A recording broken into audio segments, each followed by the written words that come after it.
Chatbots are stupid. Yeah, a lot of people use them. It's interesting. A lot of companies use chatbots because it's, for them it's really efficient. Yeah, I was reading something today about artificial intelligence improving sales with the use Hmm. of chatbots, and I think it's bullshit because I get frustrated when I have to talk to someone that's not human. You Hmm. know, I mean, they argue in the study that humans have bad days and that they have bad moods and you don't know Hmm. what you're going to get because you're dealing with a human. But I'd rather deal with a human than deal with something that's not real. I'd rather deal with a bad mood and an asshole than really deal with something that really can't think on its own. Well, yeah, and I think what happens a lot of times with the chatbots is, it really depends on how they're built or how they're programmed or how the AI works to what they learn, right? Because what happens is I think a lot of frustration on people's part is they ask the chatbot something, or they're working, they're typing stuff in or they're interacting with the chatbot, and it's trying to serve up answers the best it can, or cater to the person's needs.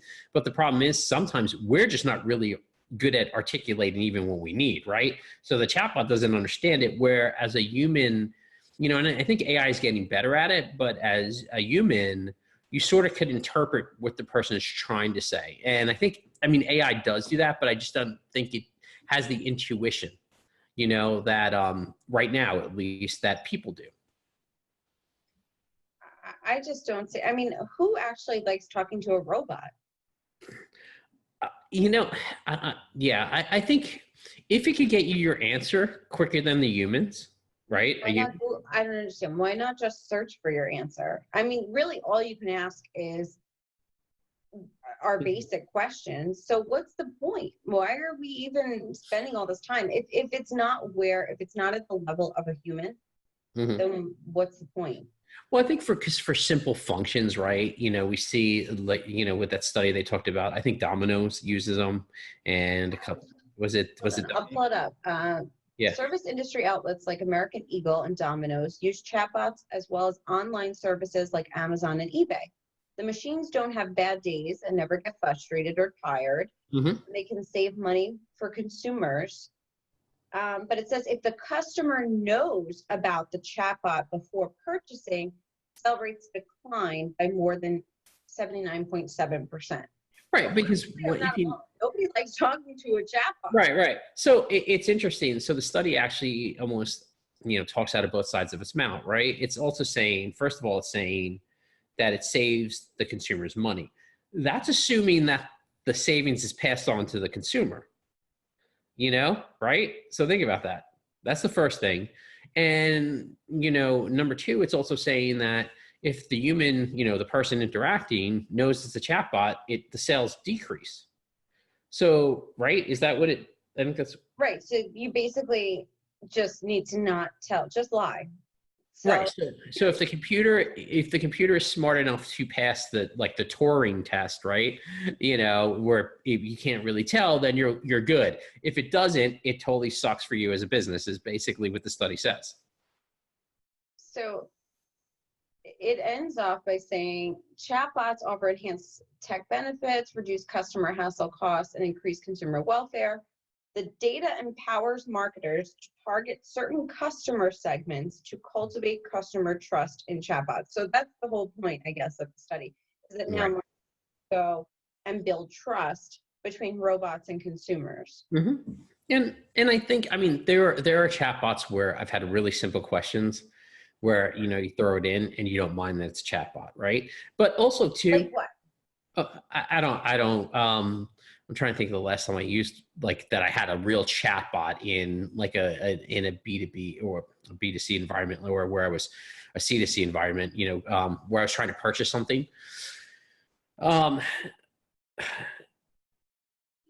The only time I'll accept a chatbot is when the Verizon chat tells me that it's getting me my representative. That's about it. well, that's a way, but sometimes there's really simple, you type in what, a lot of times you'll see it where you're typing in part of what you need before you get to a representative, and it's making the decision whether it's going to have a chatbot start talking to you. Okay. and then Mhm. Okay. So basically then at this point, it's probably good for fielding, Yes. deciding, funneling through requests. So who do I send this to? I don't want to send it to the wrong person who can't help you, right? So let me read it real quick and pull out Mhm. some key phrases that I know and direct you to the right person, right? I mean, Mhm. Yeah. that's about it.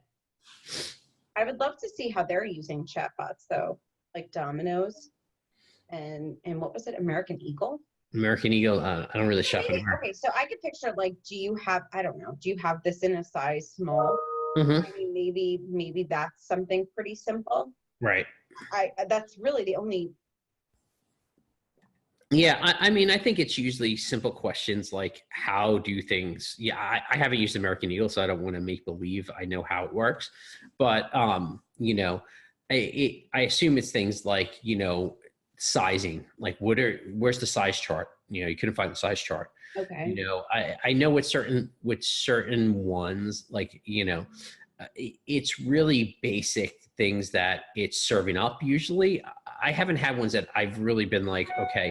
And then a lot of times too, what happens is you'll sort of wind up, you wind up getting passed. Sometimes you even wind up getting passed off to a human being, after like, I think the chatbots realize they can't answer the questions, or they should. I'm a stupid chatbot. Right. I Well, answer your questions. it gets to a point. I mean, hey, I mean, make a lot of typos in it and let's see if the chatbot understands it, because, I know myself, like when I'm typing quick, I make a lot of typos, right? So is the chatbot, You make a lot of typos even when you're not typing, but yeah, that's true. when you lying. That's true. I just said C to C before, which was sort of like a typo in my brain. But yeah, but I think what happens is a lot of times, it's really filtering to really understand if it's something simple or it's something more complex. And, because most chatbots used in sort of a business environment or a sales environment it's really basic questions. And think about it. If you can't find whatever it is, you did the search, some people don't know how to do search on a Or site, you're right? lazy. Or you're lazy and you just see the live chat and you hit the live chat and you're asking, about sizing. And that's something simple. It's just giving you the sizing chart or pointing to the link to the sizing chart. Pretty basic information. I think when you start trying to understand more complicated things, outside of, Domino's it's like, okay, how long does it take to make a pizza? How long, I think what happens is when you get to real things where you need someone actually analyzing it. And not that AI can't do that, because AI can, but I think what happens is you need to understand the interpretation. I think that's where it really leads off. I mean, how many times have you asked, a mobile device, I don't want to say its name because it's going to answer, but Siri or one of those things, and it just doesn't understand what you're saying. It's sort of the same concept. Yeah, well, I hate chatbots. So if anybody listening likes chatbots and would actually purchase things from a chatbot, let us know. But otherwise, I hate chatbots.